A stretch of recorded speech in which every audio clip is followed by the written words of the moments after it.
Lakas na ako yun.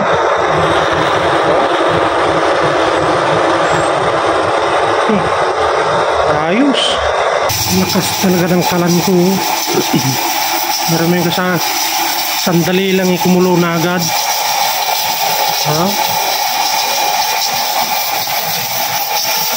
At hindi lang yan, naka ano lang yan, naka number 2 lang yan. Oh, number 2 lang yan, yung blower niya. Diba? Kalakas na. Patak niya eh, dahan-dahan lang yung patak niya. Ha? Super lakas. Ayan yung sinasabing tinatawag nilang super kalan. Diba? Panalo. Iyari na naman ang bulalo nito.